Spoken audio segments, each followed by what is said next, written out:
makes sense that God would be a woman, doesn't it? Because you're raised by your mom. I think the reason we made God a man in our cultures is because we want to make sense of the fact that men are in charge. Because otherwise it doesn't really make any sense, because women, you start with the woman.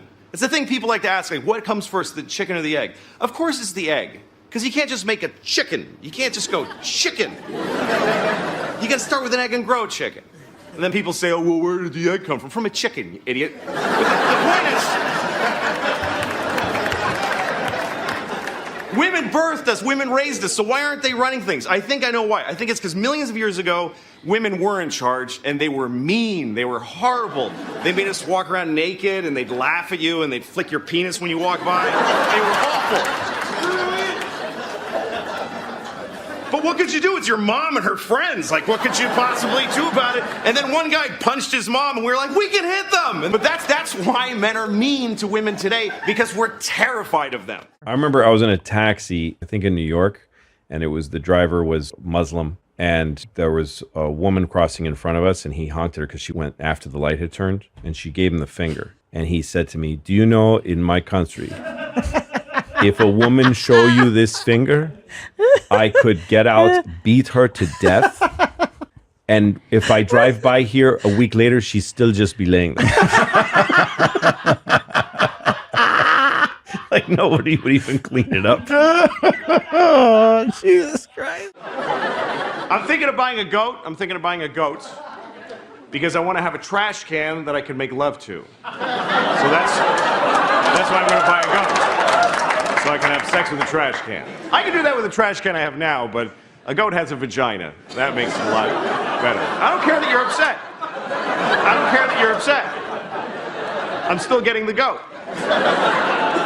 I'm watching TV, and Tosh is making me laugh, so I wrote a tweet saying, your show makes me laugh. And then I put it down, and then like 2 days later, I come home and I read these like bloggers and like Hollywood Reporter, Louis C.K. defends Daniel Tosh amid rape joke controversy.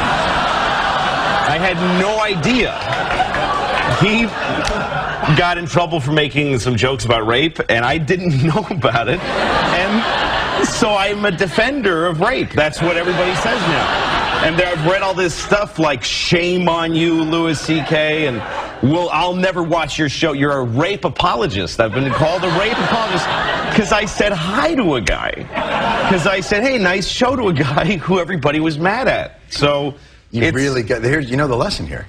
Yeah. Never go to Vermont. No, it's dangerous. It's dangerously... It's a dangerous place. But here's the thing. This is like a fight between comedians and feminists, which are natural enemies. The biggest, easily... Because, stereotypically speaking, feminists can't take a joke. And stereotypically speaking, and comedians... See? And comedians... Now, I've read some blogs during this whole thing that have made me enlightened to things I didn't know. This woman said how rape is something that polices women's lives, that they have a narrow corridor. They can't go out late, they can't go to certain neighborhoods, they can't dress a certain way, because they might get... Now, that's part of me now that it wasn't before, and I can still enjoy a good rape joke, so I have both of them. But here's the last thing I want to say about it. This is also about men and women, because a lot of people are trading blogs and things about this on with each other. Couples are fighting about Daniel Tosh and rape jokes. Really? Yeah, that's what I've been reading in blogs. But they're both making a classic gender mistake, because the women are saying, here's how I feel about this, but they're also saying my feelings should be everyone's primary concern. Now, the men are making this mistake. They're saying your feelings don't matter, your feelings are wrong, and your feelings are stupid. If you've ever lived with a woman, you can't step in worse than that, than to tell a woman that her feelings don't matter. So to the men I say, listen to what the women are saying about this. To the women I say, now that we heard you, shut the up for a minute. And let's all get back together and kill the Jews. That's all I have to say about it. Because child molesters are very tenacious people. They love molesting childs. It's crazy. It's like their favorite thing. I mean, it's so crazy, because when you consider the risk in being a child molester, speaking not of even the damage you're doing, but the risk, there is no worse life available to a human than being a caught child molester. And yet they still do it. Which from you can only really surmise that it must be really good. I mean, from their point of view, not ours, but from their point of view, it must be amazing for them to risk so much.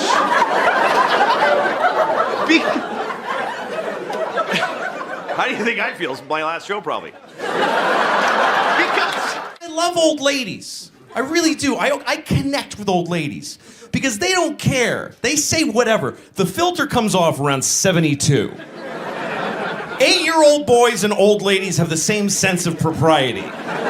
Because old ladies are on the way out. They're like a guy who just got fired and he's leaving the office with his box for the last time. You're fat, never liked you. They just say whatever. And old ladies talk to you in the middle of I'm walking through a supermarket, and there's always an old lady like, it's ridiculous. I'm like, I know, don't buy it. Like, I don't know her. I connect with old ladies. They're my favorite demographic of person. I wish that I desired them. Sexually. I really do wish that I could get a boner from an old lady, because I could find an old lady and spend the rest of her life with her? I was talking about being 40, and now I'm 41, and how when you go to the doctor, they don't try to fix anything anymore. I go to the doctor because my ankle hurt for 3 months, and the doctor just says, yeah, your ankle's worn out. That's all. Wear and tear. Just take lots of leave. Yeah, that's what he said. And I'm like, well, what if I was an athlete? And he said, well, you're not an athlete, so no. So we don't have to worry keep about those options off the table. And so I'm grousing about that and getting some laughs. And so a person in that studio, this was on the radio, on the phone, goes, really? Because I would think at 40 you would still be getting some solutions from the doctor. The hole. Yeah, isn't that weird that it was... The hole. The chick. I mean... They insist just all these... shuts, and all the laughter stops. Yeah. That's... I would think that at 40 the doctor would still come up with some options for you there. Thank you. Why did... Fun And so there's a pause, and then I go... Yeah, he didn't is what I'm saying. Where I'm going with this is that he didn't. That's the engine of this piece of comedy. That's how it functions, is that it didn't. Get it, dummy? What are you helping by correcting the piece of comedy? You would think. The whole point of any piece of comedy is that you're inflating and exaggerating to a comedic effect. So it's the easiest thing to cut the legs out from under it. It's the easiest, stupidest, most worthless thing to do. I hope you gave her this speech. No, I didn't. I just said, I packed all of that into, he didn't is what I'm saying. Right. And I just sat there so mad, and then the rest of the interview, I'm just like, yeah, and just answering questions, yes or no, and I just want to get off the phone. Well, she doesn't understand because, again, we've said before that when certain holes just leak brains and humor out of them. And that's why when they're on a radio show, they just get up and their seat has funny on it, but the mic has none in it. No, it's like the fun of the show is a balloon, and she literally put a vagina on the side of the balloon and let the fun out. They insist on having the women part of these morning shows. And then there was another, that was somewhere in Pennsylvania, I don't remember where. And then there was a show in Albany, and it's a show I really like doing, but we're talking about my kids. And I go, yeah, I've got 2 kids, and I'm divorced now, so I have my kids with me by myself all the time because we share custody. And it's hard. I have to have, like I had to take a dump the other day, and I had to do it. Can I say that? They're not going to. Oh, yeah. I had to do it with the door open because I got 2 kids to watch. Nobody else is home, so I can't unless I'm going to gather them into the bathroom to watch Daddy take a poop. I got to have the door open while I'm watching the kids. Right. And she goes, same person, basically, just keeps moving other cities within the same morning somehow. Same genitals, same different day. show. Yeah. She goes, really? Because your daughter's 7, I would think that she could take care of herself while you're doing that. Oh, my God, that's not the point, Oh, you my idiot. God. That's not the point. And I was like, well, yeah. And then I went the other way with that one. I'm like, okay, that's how you want to do your show? Yeah. It's like, yeah, no, I guess that's true. I guess she could have. You're right. Just clothesline your jokes. Why would the Jews go into the bar? If they owned it, wouldn't they have been there already going over the books and the deliveries? Yes. Yeah, a guy who goes into a bar with a duck on his head, and the bartender says, "What do you want?" or something, and it's always the duck says something. Really, because I didn't think that ducks had the power of speech. Yes. And why wouldn't the bartender comment on the duck as opposed to just speaking? Really, because usually when I go to a bar, they don't even talk to me. They just seem real busy. There are easier way to keep them from jumping on the bed. Yeah. Wouldn't a duck fall off? They are horrendous when it comes to radio. God. They're like Andy Rooney with breasts. There's No, but way here's the before thing them. is that I know many funny women, and I don't think it's a female trait. No. But no man has or will ever do that. No. In the history of my life. You kind of know what's going on, and Because only a hole would be that dumb. But as a sex, I don't believe that it's a trait. on No, I radio, just make there's an improv, which is a boring art, but there's art to it, it's called yes and. That's the rule of improv. It means that if somebody posits a idea, you don't say nah, because you've just destroyed the whole show. You say yes and you add something. You accept their premise and you add to it and you keep building that way. You don't just go no. I did improv once, and I just because it made me look good and made them all look bad. I was the no guy, and I shut down every scene that started. They're like, "Oh, sir, isn't this the restaurant where everybody's crazy?" I'm like, "No, it's a fine restaurant. There's nothing going on." Oh, okay. Could you please tell me where the silly restaurant is? I never heard of any place like that. Yes. Why would anyone go to a place like that? Wouldn't you want to eat something? Yeah. And everybody just, But I got huge laughs. I'll have the steak then. That's hilarious. Oh, is that Really great? good. Screw them. Because life is very confusing. Even I'm 49 years old and I haven't found a cruising altitude to my identity. I'm still fucking confused. I get new feelings and they upset me. I don't like new feelings. I want to know what I like and get it and just die. That's what I want to do at this point. Like, I have a weird relationship with this movie that's on cable sometimes. It's called Magic Mike. You ever seen this movie? Magic Mike. For those of you watching this on video many years from now, Magic Mike was a movie about male strippers, starring Matthew McConaughey and Channing Tatum. And it was a very different country when it was made from whatever you're watching. But anyway, we had a whole other thing going on. This building's not here anymore. But you're watching it on a dusty thing, and it's all rubble. And you're watching this. I don't know why you're watching this out of everything. But when things were real easy, we made movies like Magic Mike. It's just a nice movie about men who strip. And every time I'm flipping around and it comes on, I always stop. And then I play a little game of chicken with this movie.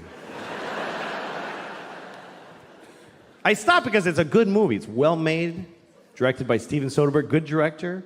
And so I get into it. I get into the story, and then they start stripping. And then I start having all these feelings. My face gets a little hot. At first I just get hostile for no reason. I go, fucking hate.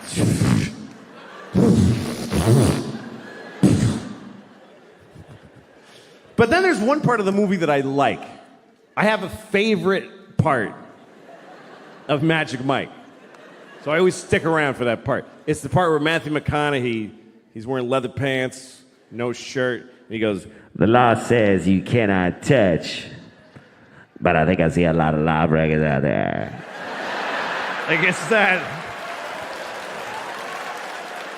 It's like perfect. It's the way he rolls out of him. I think I see a lot of lawbreakers out there. I just really like that. I like it. And when the movie comes on, I'm always like, all right, this gets to where he says that. And then he says it, and I'm like, fucking good. That's really good. I like it a lot. Here's how much I like it. I don't really do impressions, and I kind of nail that one because I think about it all the time.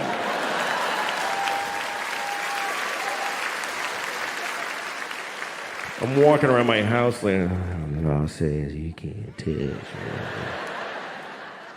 Law says you can't touch. and I go up to my dog, But I think I see a lot of lawbreakers right here.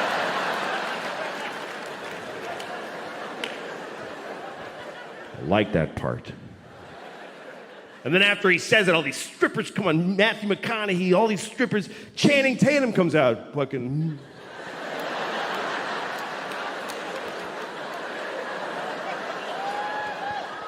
And then I go like, fuck, and then I have to stop. Because I'm starting to get a feeling. I'm just starting to get like a feeling. It's not a boner. It's not a boner. But I can feel my dick starting to turn over a little bit. Just starting to... You know when you can feel your dick kind of unfold?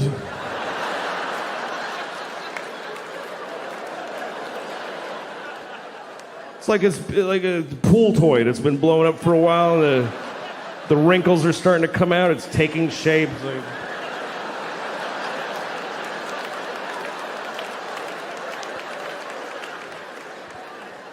Just that early. My dick's just waking up. What are you guys doing here?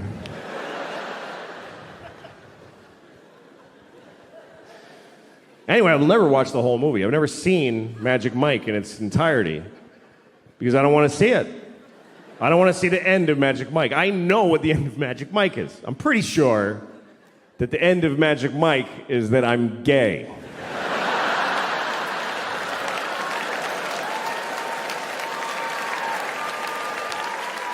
Pretty sure that's how it ends.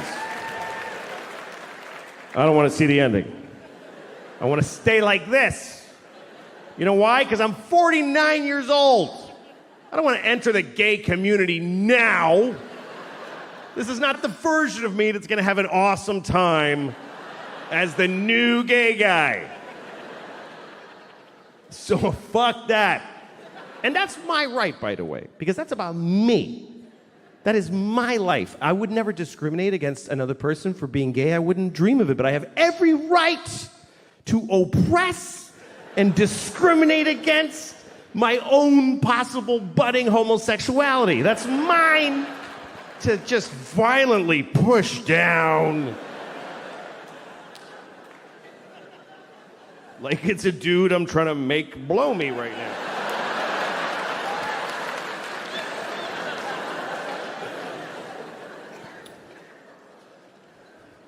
And you know, I haven't become like generally attracted to men. I'm not sexually attracted to men. Just Matthew McConaughey and Channing Tatum.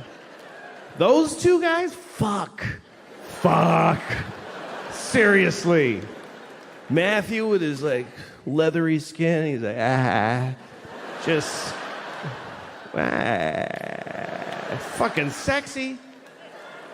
And Channing, kind of dumb face, like oh shit! Oh fuck! I like it. But men in general, I'm not into it. It's just these. You know what I think it is I'm only gay for the best.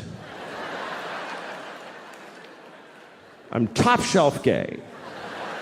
I'm not retail gay. You know what I mean? I'm not off the rack gay. I'm not going to go to JCPenney's and suck a bunch of dicks. I'm going to go to Neiman Marcus and get the signature collection. Platinum dick. The best. The best dick. Because I'll try the best anything. If it's the best one, I'll try it. Like, I don't like cognac. I would never buy a bottle of Hennessy and keep it in my house. But I had never tried the best cognac. If somebody was like, would you like to try this cognac? This cognac was 500 years old, 300 years ago. Like, yeah, fucking give me that. We're gonna go to, like, if somebody asked me to go to a Kenyan restaurant, I don't want to go to a Kenyan restaurant. I know all the foods that I like. But if somebody was like, this is the best Kenyan restaurant, it takes 6 months to get a reservation, I can get you in. They fly live turtles in. And you bite off its screaming face while it's alive. And every turtle you eat is the last of his species. Can't wait to eat that fucking turtle. I'm gonna end his people with my mouth. The best? I'll try. If somebody's like, we have a guy here, he has the best dick. The best dick ever. His dick has been soaking in olive oil since he was 5 years old. We've been feeding him nothing but butter and penises his whole life. He is the best dick, and you can suck it right now.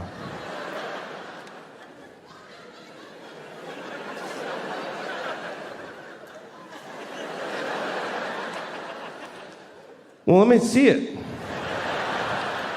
Can I see it? Can you take it out? Shit, that's beautiful. Oh my God. That's my favorite thing now. Fuck, I shouldn't have looked at it. Let's bring it closer. I don't know what I'm gonna do, but bring it closer, please.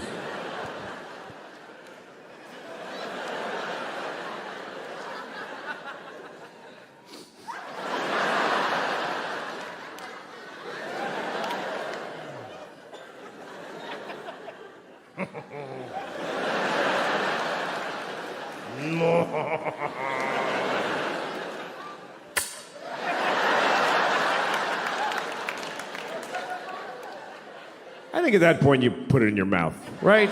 If you're looking at the best dick ever and you're not sure you want to suck it, just put it in your mouth. And then decide. Just for like 20 seconds. That's a long time. That's 20 seconds. That's a long time to have a dick in your mouth that you're ambivalent about. 20 seconds. If you have a dick in your mouth for 20 seconds, you are not deciding. I'll show you. This is 20 seconds with a dick in your mouth.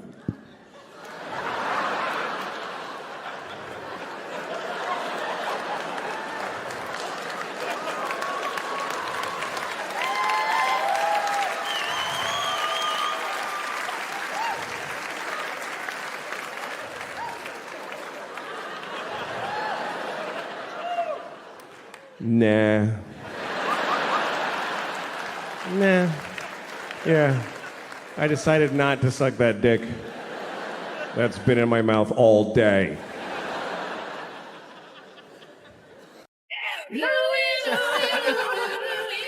Getting divorced is like it's like stepping out of a time machine. That's what it's like. I got married when I was 28, divorced when I was 42. Somebody please tell me how long that is. Thank you. That's my wife. I was married when I was 28. I got divorced when I was 42, so I was married for 14 years. And so getting divorced is like stepping out of a time machine that traveled you 14 years. But it's a really shitty time machine. It's the kind of time machine where it takes the real amount of time to take you to the future. It's basically just if a time machine was a box that you get in and sit in it for 2 years, and then it's 2 years later. That's really what marriage is. Now also I'm 42, so I'm really on the decline. There's never gonna be another year of my life that was better than the year before.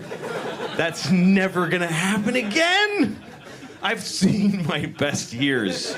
And not only, I thought, okay, now I'm gonna start, see you kind of like go up like this. Then I thought you're gonna start, no, it's exponential. The loss of ability, agility, and breath is exponential. Last year, I lost 90% of my health and well-being.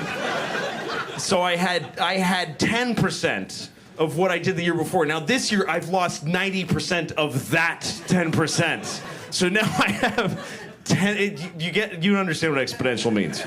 So, if nobody ever told me not to animals, if no one ever said you should not have sex with animals, I would totally have sex with animals all of the time. The only reason I don't have sex with animals is because I'm not supposed to and somebody told it to me.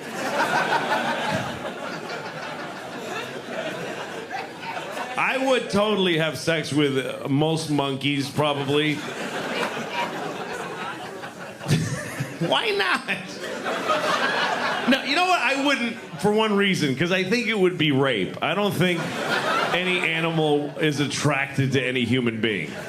I don't think it's morally wrong. I really don't, except for that I don't think the animal's into it. If you can get an animal horny, go ahead, man. Go ahead and it. If you can finger a monkey and the monkey's like, ooh.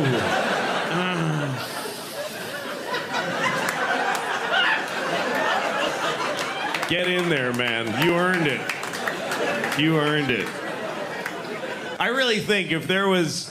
If I was alone on the Earth, if I found myself alone on planet Earth, no other humans, I would have sex with a monkey in like 2 minutes. 2 minutes. That's really not long enough to be sure you're alone on the Earth even. That's like getting a little...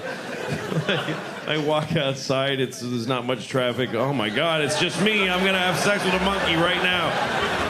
Oh no, there's a person. And I have to introduce one of my friends, even though she might be embarrassed. Really? Yeah, so we make sure we're nice to her. Vinnie Brandt's daughter. So we have to be very... What is that about? Daniela. Wait, are you kidding? Yes, the very beautiful Vinnie girl Brandt's over daughter? there. Yeah. But I didn't want anybody to say anything ludicrous to her, so I had to point her out because I know us. Or I know you. Yeah. I know her, but you guys might not. That's Vinny's daughter? Yes. Why would he let her come here today? I don't think he knows I'm here. Oh, all right, well, she looked like Vinny's daughter. How old's Vinny's daughter? 19. 19. Oh Holy shit. What the fucking fuck? Christ. Yeah. Is that your boyfriend? Jesus, douche. No, it's my best friend, Mike. Yeah, Mike? Best friend. Oh, That's best friend the guy Mike. that's trying to have sex with you. Best friend. Best friend Mike. Mike, do you like Mike? Do you like Daniela? We've been friends for about 3 years now, yeah. But I'm actually dating 19, 18, 70, 16. 5 years. Wow. 15, Just like a 14. real relationship already. Nice I'm actually dating friend. her best friend. That's how we met. She Wait. hooked me up with her best friend. Oh, so you're dating her friend? Yes. All right, that could be legit. How long you been with her friend? Oh, about over 2 years now. Oh, all right. And where's her friend today? She's probably sleeping. Oh, yeah? Yeah, she's really not too interested in the show. I try to get her to listen, but she's probably still in bed now. Ugh, she's awful. Why doesn't she like the show? She doesn't have XM, and she doesn't want to pay for it, so. Oh, well. And she's not up early enough to listen on 92.3, so. All right. Yeah. What time is it? 10, she's still sleeping? I was going to buy her an XM unit, actually, so. Yeah. Why don't you? Wait till the merger, though. Was she sleeping late because you fucked the shit out of her last night? Valid question, Mike. I can't answer that now. You can't answer that. All right. So now, of course, we all know your father, and I know your father for 15 years, maybe more. Is he like? Seems like 25 years. It really does. Yeah, Just endless. Boy. Did he monitor everybody you date? I don't think he meets everyone I date. Oh. But Really? not really. Jesus. And he's he's really scary when you meet him. I know he's scary, and I know him. I saw Vinny bite somebody's finger one time. Really? Yeah, really? It was many years ago when the Stress Factory first opened, and Vinny, in fairness, was provoked. The guy was drunk, like a drunk patron, and Vinny was booting him, and the guy was pointing in Vinny's face aggressively, and I'm like, oh, you don't want to do that. And Vinny just bit his finger and held it in his mouth. Wow. And that man didn't point again for the rest of that. So you're a sophomore in college? Mm-hmm. Cool. What's your major going to be? Communications. Why, do you want to get into the business somehow? I don't know why I picked it's easy. And I don't know, if you're like good with That's people, a good life communications is like a good major. Just as long as it's easy. Do you want to be an entertainer of some sort? Mm-hmm. What kind? Any kind. It doesn't involve like dollar bills. Hold on, excuse me. No Vinny's daughter's jokes, sir. Anyone else, please, you could spit on them, but I can't with her. I know her for too many years. You have to be very nice. What did you know her when she was a little girl? Yeah, I remember I met my You know first... her, you know her when she was a little girl. You knew her when she was a little girl. What do you, I'm not sure. I'm not sure. Smart ass. What? Oh, you never met her? What? No, he's saying he doesn't know what you don't know what bit Anthony's doing right now. No. I don't either. I need to start. I first met her when she was. No, it was right after Kinnison died. I think I went to her father. Your mom's the one that told me that Sam died. It's the whole story. Okay. Back in what, 91, 92? Did you watch Vinnie change her diaper back in the day? No, I didn't. It wasn't that close. We were just doing gigs together. We didn't open up to each other emotionally. I would just pick up Vinnie and he would scream about shit all the way to the gig, and that was the end of it. That was it. All right, so enjoy the show. Actually, I remember I met you when I was like 14, and I thought you were like really, really dirty. And I was just like, I don't even want to meet you again. And then after I met you, I thought you were the funniest person ever. Oh, thank you. And you taught me how to play chess. What's that? You taught me how to play chess. Really? Where do we play chess? At the Salé. Okay. Oh yeah, that's right. I forgot you came in. I was, but I met you like when you were like literally, you were really young. You don't remember, obviously. Yeah, she blocked it out. Yeah, she'll remember in therapy. Yeah. No, that was like 90. She'll remember under hypnosis. And That's funny that her father has a more feminine voice than she does. Yeah, Really? your father sounds like a midget. You know that, right? Yeah. Yeah, I'm aware. I've heard it before. It's a little obscure, but he sounds exactly like Matt Roloff from Little People, Big World. We did that bit too many times. We don't need to do it again today. No. Anybody else have Wow, anything I just out there? never knew that he had a Good sperm? yeah. Like you gotta hand it to him. Excellent DNA. What was what's mom looking like? Obviously, your mom's a supermodel. Yeah. She's very pretty. I haven't seen her in years, but I haven't seen my mom in years. She doesn't look anything like me, anyhow. No. Wait, you haven't seen your mom in years? No, but I look exactly like my stepmom. Oh, okay. Yeah, that's really shady, actually. No, that's cool. No, you could pretty much fucked know. up family. That's good. I like that. Wait, she looks like her stepmom? Yeah. Oh, How did that happen? Why do you have to be related to Vinnie, man? I know. We got some questions to ask you. she's a very lovely girl. I know. Can I ask this? Why haven't you seen your mom in all these years? Oh, the Stress Factory. It's in New Brunswick. It's like the best comedy club ever. I'm sure you guys have all been there. This is the beginning to why she didn't see her. Wow. That is a good plug. He was asking my favorite comedy club, right? But how would one call it? Yeah. She doesn't want to talk about her mom. I understand. She doesn't want to talk about her I mom. figured I'd try at least, you know? Because we Yeah. got a lot of guys around here that hate their mom, so I'm just maybe Do you know how you would relate. Oh, do you know how stupid I am? I really thought she was getting into the mom story. I'm such a dumb motherfucker. No, she Why doesn't am want- I in a business where I have to communicate for a living? I'm like, okay, but what about asshole? All right, we won't go there, obviously. I hope you're having fun. Yeah. Would you like a piece of celery? Yes, please. Okay. Peanut butter too. Yeah, of course. This is getting, Go over to it's getting Jimmy. weird now. No. I don't want She to touch your skipped food. over. Well, she knows me. No, I can't have to be nice to her. She's my friend. All right. Huh? She's fucking ridiculous. I just got to be honest. Someone here's got to be fucking honest. Yeah. Holy shit. Oh, very pretty, yes. Oh, look at Jim. Oh, very pretty. Yes. Oh, yes, indeed. That's no. If it was anybody else Of course. that you Yes, didn't she's very know, pretty. She's got a you'd little- already have fucking 18 MySpace phone numbers and every other being thrown at it by cannon. We have MySpace. We Yeah, we're MySpace friends on each other. MySpace. You've Yeah. never seen more polite MySpaces. No shit. Godspeed, dear. Because I look at her, I see a pretty girl, but what I really see is a fist attached to a club owner. Yeah, you have stuff to lose. I read your book, Happy Endings. I thought it was fucking hilarious. I read it in one day. I MySpace him, tell him how funny it is, and then he writes me the most polite MySpace message back. I'm like, Really? how can I read Happy Endings and then get this message back? It was actually embarrassing when you, like, you know, because when you know someone for that many years and they read that, all those made-up stories. Yes, all that. I don't think fake. they're made up at all. Yeah. No, they're really not. There's actually worse stuff I edited out. Let me just try to enlighten you a little bit. He's trying to be sweet on MySpace. He's trying to be like sweet. Like, I'm not that guy. There's an ulterior motive there. It No, might I love take a Jimmy couple Norton of years. for being that guy. It might take a couple of years. It might take, but Yeah. No, there are very few. I'm cock blocking, by the way.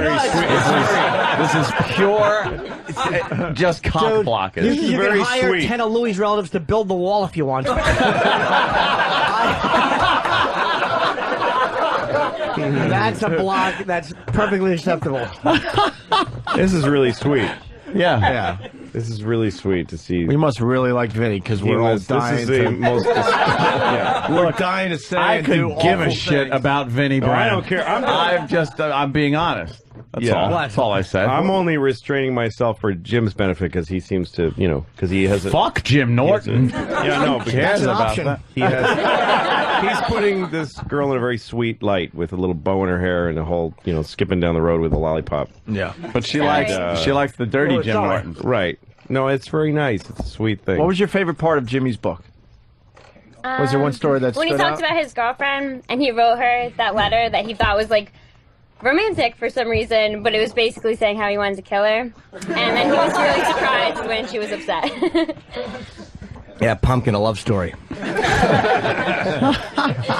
definitely my favorite part. That's funny. All right. This is a funny energy. Yeah, it's Everybody's being so nice. You have to be. We're very rarely. We're paged with everybody. It's I like know, my that's the friend's thing daughter, about I it. gotta It's be like, nice. and Jim's being nice. What do you want to say, And what's Lo? hanging in the air is that everybody wants to fuck her tits and do a blowjob.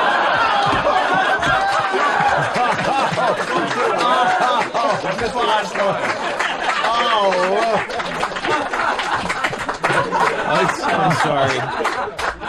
Wow, Lou. I guess Lou doesn't need the stress factor. I'm doing a theater down the street. I'm doing a theater down the street from there tonight, so I'm probably that's the hurting him. competition. Yeah. Yeah, All right. fuck him. I That's don't give a smart. shit about the stress factory. You're gonna hear a grovelly voice man lobbing Molotov cocktails. Sorry.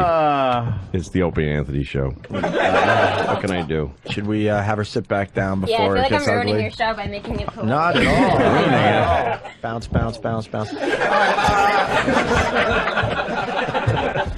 Really nice girl. Really nice girl. Yes. Very sweet. Why don't we take a break and take care of these boners? I wasn't sure if it would be a judgment error Yeah. introducing it, but It was a really smart thing to do because we were all going like, "Who the fuck is that?" All the time. Who the fuck is that sitting there? And why is Jimmy picking out the Puerto Rican from Connecticut when she's sitting there? She's sitting there. Well, no, but what he's saying is. Well, you have to. Shit. There was a little tension between you and Vinny's daughter. She kind of She made fun of me. She said, took a little shot at you during the commercial right, break. yeah. What'd you say again? Let's hear that again. Oh, I just said good luck at the show tonight. I think he's a that's great nice. comedian. Oh, that's nice. Thank you. But you said you'd never seen him before. Oh yeah, no. Actually, no. I've seen him at my club, but I was just teasing him. I said It's her he was club like now. plugging that he's working at the State Theater, and I asked if he was working at the concession stand. That's right. She gave Lou a good belt right to his Good stupid ribbon. redheaded balls. That's right. She's right. She said my club. You're right. Actually, eventually, Yes, it will she be. will. Yep. Yeah. Who knows? Your dad retires. Oh yes. I hope You could do the phone bit on the wall. That's right.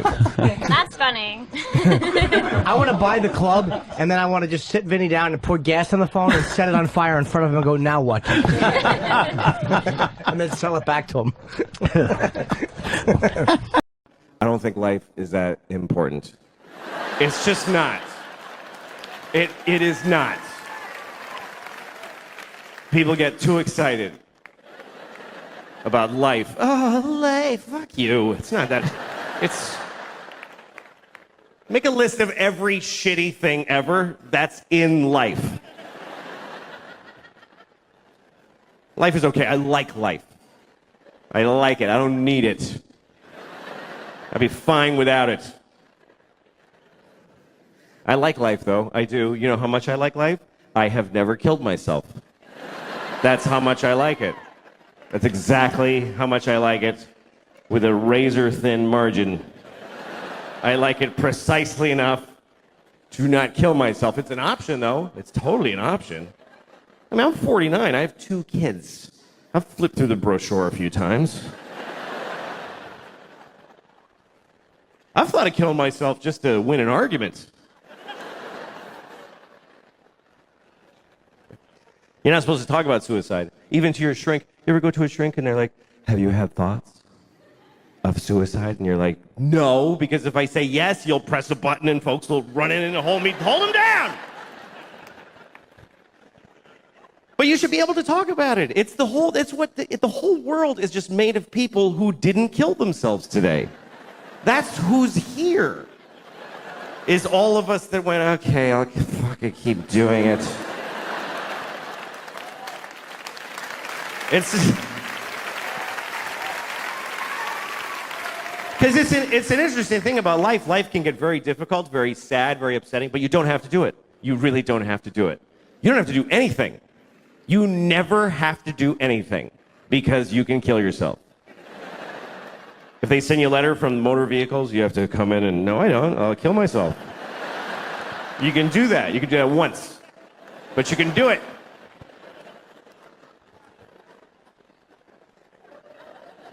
And it's interesting because even when life gets bad, people generally choose it over nothing. Even the worst versions of life. Even a shitty, shitty life is worth living, apparently. Because folks are living the fuck out of them. You ever seen somebody and you're like, how did he should kill himself? Why didn't he not? That dude. You ever been driving and you look at the next car and you're like, oh shit. I wish I hadn't looked in that car. That was difficult to glance at, let alone being it. Just a guy in a tan car. Nobody chooses tan. Nobody picks tan for their car. They give you tan. Is that mine? Yeah, it's yours, fucking loser. Made it tan. They shouldn't even make tan cars. It's mean to make them. You look over, you see a guy in a tan car with just dents all over it and a garbage bag for a window.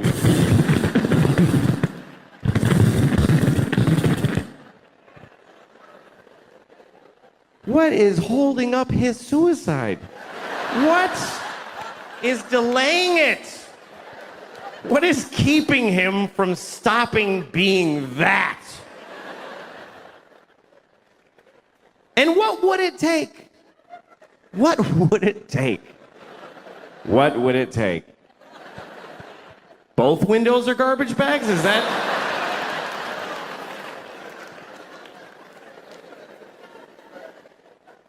Seriously, do you know how much misery is involved in a garbage bag for a window? Do you know how many separate moments of shit misery? They canceled my insurance, broke my window, duct tape. Here's the truth. Running away will not solve your problems. That's totally true. But killing yourself solves all your problems. It actually does. It even solves world problems. For you. What about ISIS? Kill yourself. Then they'll never get you. Seriously, if everybody who's afraid of ISIS kills themselves right now, then ISIS loses. Because they live in a world of people that don't give a shit. We're gonna cut his head off. Okay. It's not fun now.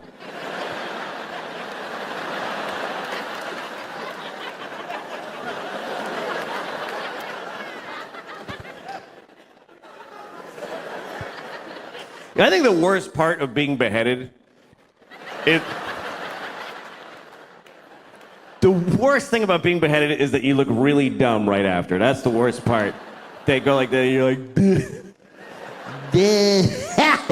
Just that's fucking dopey.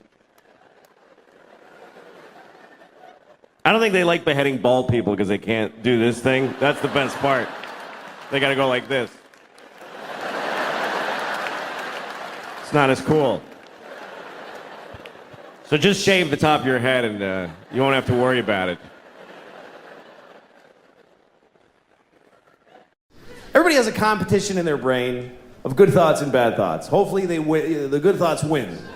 For me, I always have both. I have like the thing I believe, the good thing. That's the thing I believe. And then there's this thing. And I don't believe it, but it is there. It's always this thing and then this thing. It's become a category in my brain that I call, of course, but maybe. I'll give you an example. Okay, like of course, children who have nut allergies need to be protected. Of course. We have to segregate their food from nuts, have their medication available at all times, and anybody who manufactures or serves food needs to be aware of deadly nut allergies. Of course.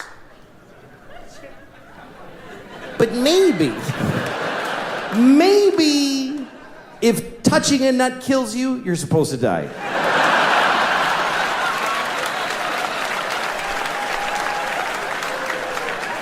Of course not. Of course not. Of course not. Jesus. I have a nephew who has that. I'd be devastated if something happened to him. But maybe, if we all just do this for 1 year, we're done with nut allergies forever.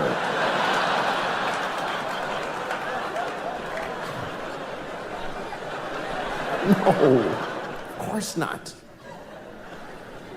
Of course, if you're fighting for your country and you get shot or hurt, it's a terrible tragedy. Of course. Of course. But maybe if you pick up a gun and go to another country and you get shot, it's not that weird. Maybe if you get shot by the dude you were just shooting at, it's a tiny bit your fault.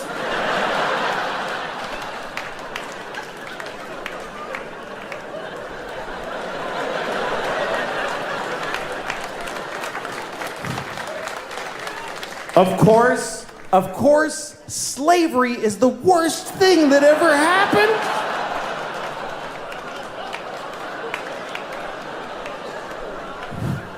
Listen, you all clapped for dead kids with the nuts. For kids dying from nuts, you applauded. So you're in this with me now. Do you understand? You don't get to cherry pick. Those kids did nothing to you.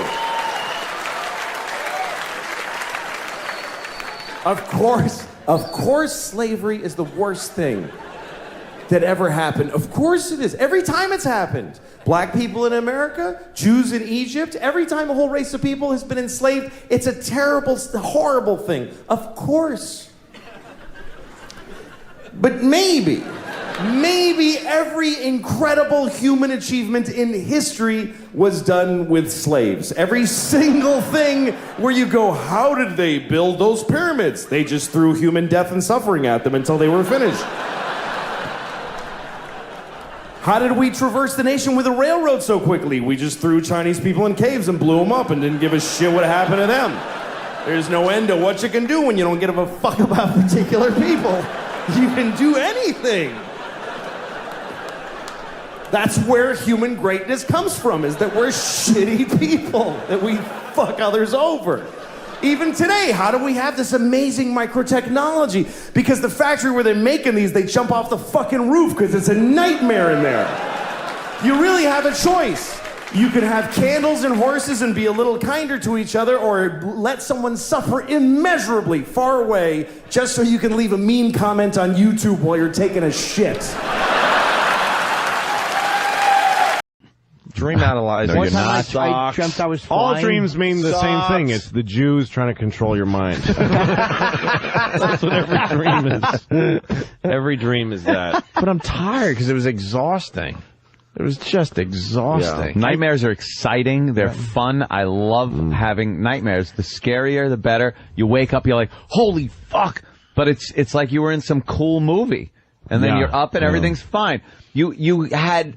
And I've talked about this before. You have like the hugest life-threatening fucking problems. Right. And in a second, they're gone when you wake up. It's like, that's fixed. That is the Thank greatest. God, because I was up for murder of somebody. I'm the one fine. I have all the time is being in an airplane and we're flying like through a city. Like, I'm like, there's no way we're not hitting those buildings. I've had the one. And the pilot's like apologizing. I know we're a little low. Please bear with me. But the thing about that dream every time is that I tell myself, this time this is not a dream. I always dream this. Yeah. But this is real. And I'm just sure it's real. I have that one all the time. We go to take off. It's always on takeoff, and there's trees and a field, and I'm like, oh my God, I could hear we don't have enough power. Yep. We're not off the ground, and we're going into the trees. Always. Right. And the plane never fucking takes off right. No. And I'm the same way. I go, I know this is a dream.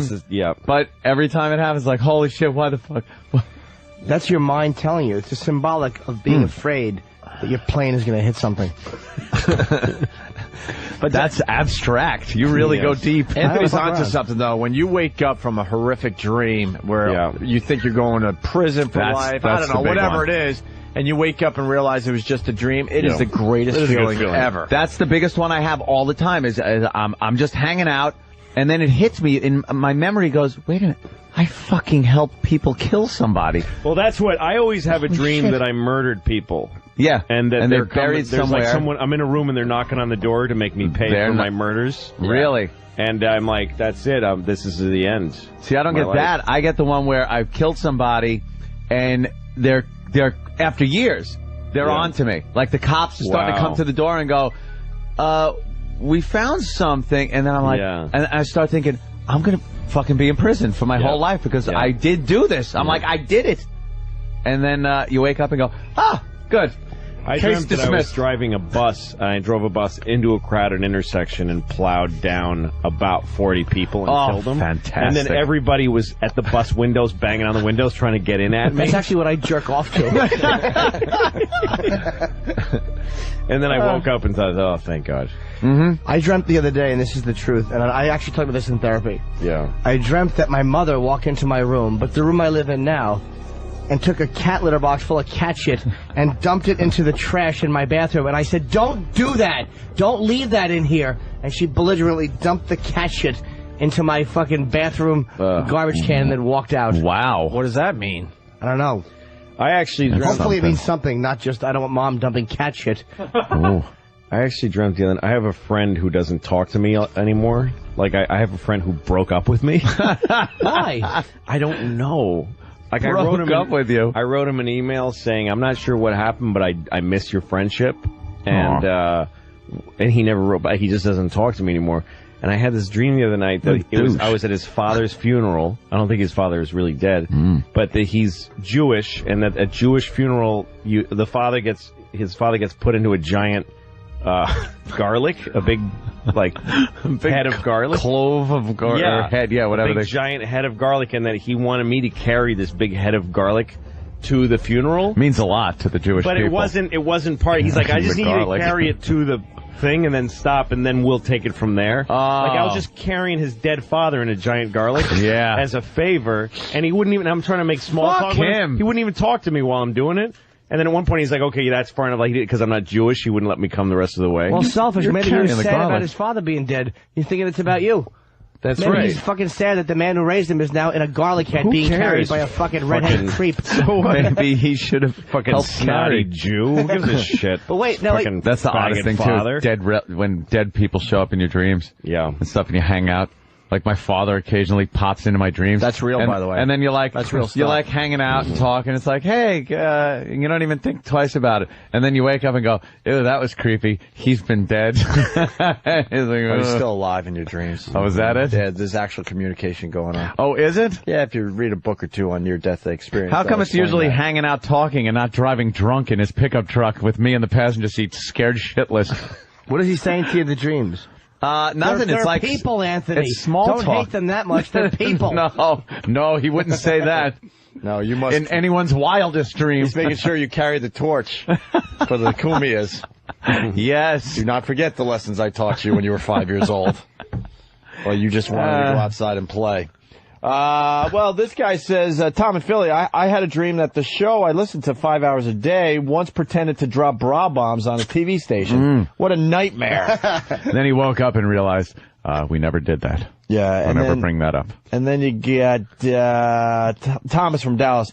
Were you dreaming Opie, were you dreaming that you were the young Opie and the older Opie was out to kill you for the blimp thing? Linger longer. Should have. I was going to talk about Boston, and here's the thing. They have this whole gay marriage thing in Massachusetts, and they're fighting it in the courts, and I don't understand the argument against it legally. Like, I know what their problem is, but how do they argue it in court? You know, like, I can imagine when they get to the Supreme Court and the lawyers for the gay side are like, well, Your Honor, we pay taxes. There's nothing illegal about what we do. We're the same as anyone else. Why shouldn't we get the same protection under the law that heterosexuals get? And then they ask the other lawyer, and he says, Your Honor, they're fucking queer! They're fucking queer! That's it, isn't it? Isn't that the whole... Well, okay, counselor, but I don't see what that has to... What, are you fucking faggot? Your Honor, you're gonna get fucking beaten. Faggot! Isn't that the whole argument? Or that argument that the soccer moms, how am I going to explain that to my kid? I don't like explaining things to my kid. I don't like talking to him. So you should stop your whole lifestyle. So that I don't have to talk to my kid, you should stop being in love with each other, because, how am I going to, you know what, fuck you, stop it. It's just weird. But, fuck, what was I going to say about that? Oh yeah, like, I don't know. I never understood anger towards gay people because it doesn't affect it's actually the one thing that people can do, sex, that doesn't affect you at all. Nobody's being gay at you. Like you walk in a room full of gay people and, oh, Jesus! Oh, gay! I mean, where do you come in? That you got a good... Like, I can understand if you're mowing your lawn and two guys are blowing each other on their grass, like in the middle of your lawn, you're like, come on, you faggots! I gotta cut around you every morning, it's bullshit! Fucking lawn is all uneven. Or if you're eating your breakfast and you're about to put your spoon in the cereal bowl and two guys touch dicks in front of yours, hey, come on! I gotta go to work! I don't have time to dodge your dicks with my spoon? Outrageous behavior. Jesus didn't die on a cross so you could touch your dicks together in front of my cereal spoon. I'm sure that's not why. I mean, I wasn't there, but I assume that's not why. Couldn't possibly have been on his list. Anyway. Is that even a gay act, the touching of the two penises? I think that's what I pictured when I was a kid. That's what sex is between guys is just very formal. Just thank you. Well done. Well played. Right on target. I don't think that's even gay. That's just friendly. Hey, Bill, how you doing? Let's see it. How you doing? Tip of your dick feels nice against the tip of my dick.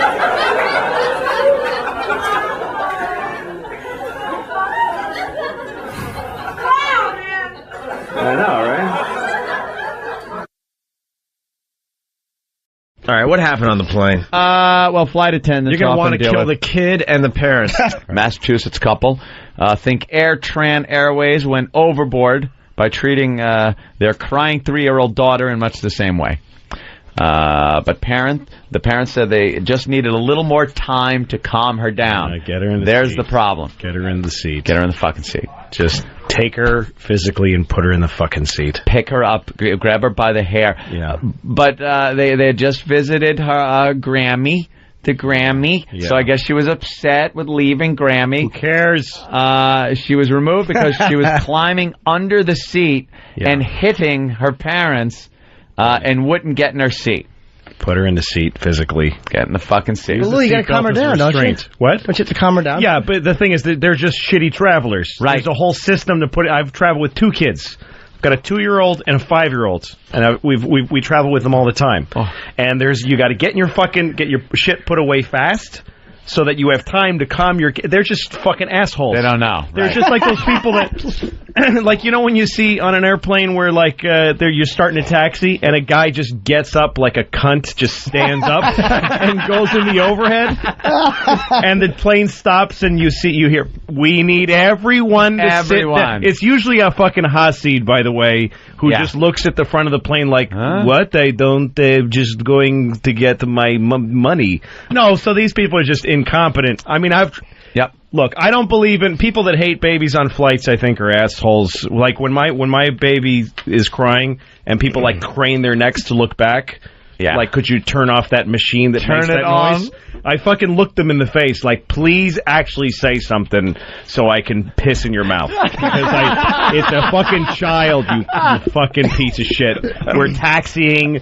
You know, we're very good at keeping our kids quiet. They don't cry through flights. But if my daughter goes like, fucking some rich asshole, like, rustles his newspaper and looks back at me like, whoa, this is unheard of. I look in his. I love it. I look right in their face. I've been with this kid all fucking day. I would love to unload unfairly on a stranger. Wow. Give me a reason. No, it's great to see the other side because there's no one in this room that's going to agree with you, Louis. Yeah, no, I know. People hate when kids cry. I just want the parents to at least try. That's the thing. That's all I want in my world. I get frustrated. They're still crying, but at least try to do something. And for the 4 hours, break your fucking parent rules. Like if there's no candy allowed before dinner and the kid's crying for candy, fucking send him into diabetic shock. No, you're absolutely right, and they should have kicked them off. If the kid is not in his fucking seat, he's a liability, fucking kick the whole family off. Right. Absolutely. And they did. They did, and they should have. Yes, just the kid. And make the parents fly. Standing there on the empty jetway, you just see him like crawling dangerously close to the edge. Yeah. No, most parents are fucking idiots, and I hate parents on airplanes that don't. Like, I saw this guy flying with his daughter, and she's crying, and he's a guy, so he just sits back, all he has to do is hold her for a second, won't do it. Why the fuck? And a mother I saw once is feeding Mountain Dew and M&Ms to her fucking kid. There you go. Whose face is purple with sugar rage by the end of and fucking caffeine. Idiots. Are you ever embarrassed? Like, I understand, like, Geraldo made a good point one time. He goes, I know it's annoying, but what do you want people to do? Not travel with kids? It's like, you have to. It's like, and they aren't kids. They're not machines. The reason I hate people that complain is because they have no they'll complain about anything. Like, again, my daughter had a rattle once. She's not actually we give her a rattle so that she'll be pacified. She's rattling her rattle as we're taxiing, and people are looking at me like, oh, come on. Yeah. Well, fuck you. Get on your cell phone and call your fucking girlfriend and let me hear that now. You fucking adult cunt. What? Once the engines really crank up, it's really hard to hear anything around you anyway. Yeah. But it is that when you're boarding, the taxiing, when you get a kid crying, it's not. I won't do the turnaround. I won't. But my shoulders go up, and that sound, I'm like, I can't take baby crying sound. Right. To me, it's the old nails on the blackboard. Sure. The story continues. Ellie was sitting in front of our seat crying. The attendant motioned to a seat and asked if we purchased it for her. They had paid for the seat. Jerry said, another attendant, yes. Big problem here is that it sounds from what they're saying that the little girl was sitting by herself and the parents were sitting together behind her. Yeah, what's that about? Yeah, because parents that do this fucking are the worst. That they put their kid, if there's two parents and a kid traveling, like I sat next to some little girl on the flight here from LA recently, her parents are sitting together eating and having a great time. I'm fucking raising their kid. Oh my God. You're raising the kid. I'm helping her with her juice. I'm listening to her fucking cunty little stories about her grandma. I don't want to hear any of it. Why, they weren't good stories? Do you want to play my Game Boy? No, I got fucking work to do. I'm trying to watch softcore porn on my fucking DVD player. And mom and dad are canoodling. Or they're having a great time on the other seat having fucking margaritas and shit. Another cocktail here, please. Yeah. No, they're that's because why she's crawling under the seat to get to her parents. Because they're not sitting with her. It should have been the mom and the kid, or the dad and the kid, and then the one parent. And the reason I'll tell you why that didn't happen is because the parents fought. I'm not sitting with her. No, I fucking sat with her on the way to grandma's. Oh, well, let's just make that stranger sit with them. Louis C.K. Yeah, I've Let's seen let his him act. Yeah, fucking assholes. Do you want to say They should have something been to thrown parents? off the plane while it was in flight. They should have been thrown off from 30,000 feet. Goldfinger right through the window. You're the type that would say something, though. You want to say something to the parents sometimes? I would, if they were there, I would, especially if there was a problem and it was holding up the plane. I think I would have said, I'm sure. Why isn't she sitting with you? You guys stink. I hate you. I'm sure people would just mumble if fucking people. Yeah. I bet they got applause. I hope they got applause when they kicked them off. Her cunty little stories. She's one. Julie said she asked the attendants if Ellie could sit on her lap, but they said no. The family flew home the next day. I think the kid just crawled out of her seat and was sitting on the floor in front of her parents. She was climbing under the seat and hitting her parents and wouldn't get in her seat. Ellie was sitting in front of our seat crying.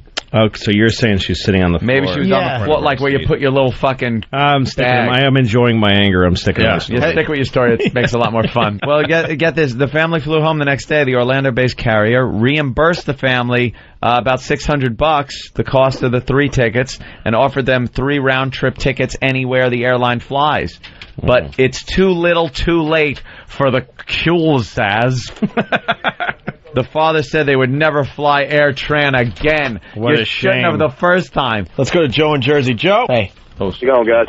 I was coming home from Florida. We were about to land into Newark, and my daughter was sleeping on my wife's lap, and the stewardess asked my wife to put the seatbelt on before we land, and my wife said, well, she's sleeping. Can we let her sleep? And the stewardess said, well, no, you got to put the seatbelt on. So my wife starts arguing with her, and she told my wife, but we will not land the plane. We're going to have authorities at the airport and let you do this. So the stewardess are pretty much assholes on the flight. Dude, you gotta strap your kid you in, got it. though. No, it's the thing is. I know. No. Something happened to the kid, and your kid slammed for his your face safety. against the fucking. The thing that people tray. don't understand, and there's a million comedians that make hay of this stupid fucking. I hate stand-up comedy that's based on ignorance. Yeah. The whole thing of put your seatbelt on, that's gonna help if we crash into a mountain. Yeah, that's what they're for, you fucking dunce. They're there for when you're taxiing, because when you're fucking land, you're going about 150 miles per hour.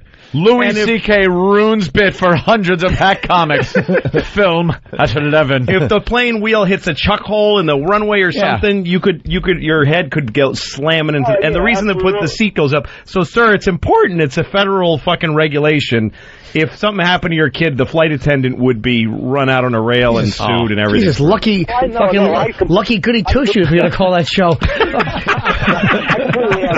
My chip a tooth. They got to make the rules so basic they can't say. Because she's basically caring for a fucking 200 children. Everybody on a plane is a child, and if she had to go make these Solomon rulings for every single, you opened it after the de-icing, however and it would just go to hell. You are an idiot. You are okay. You're fucking mongoloid. I know what it's like to fly with kids, but you just have to work within the system that there's it's understandable. And the bottom line is this. I'm sorry. No, just let me make a point, sir. If they fucking hit some bumps and you fall and break your fucking nose, you're going to sue the airline. And you're going to. I was thinking the other day, what if there was a baby who was born, and there's been a lot of fucked up babies. There's all kinds of babies born. There's been babies with, connected at the face to a dog or whatever. There's been babies with 3 legs, with hands on them. There's been Chinese babies. That's the worst thing I ever said. I think I just finally said the worst thing I have ever said. That was totally unredeeming and horrible. And it feels good. It feels good to have found the bottom. It's a comfort in knowing that I just said the worst thing I'll ever say in the rest of my life. It's good. All right.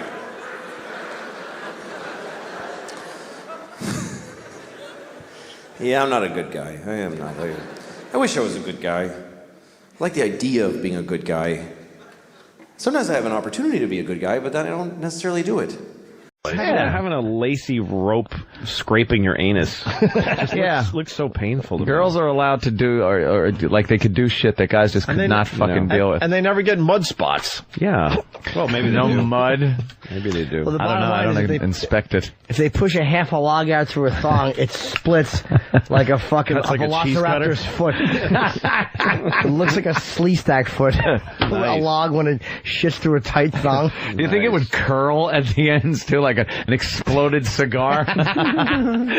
Yeah, like my daughter's Play-Doh machine. Like you push the Play-Doh Fun Factory. That's what women should wear, underwear that have like there's like a star at their asshole, so they shit through it and make like a shit star. And then they can run in and go, honey, look what I made, and just be the dumb dodos they are. I made hair for my doll. Like it has like a bunch of little holes. Spaghetti. Yeah.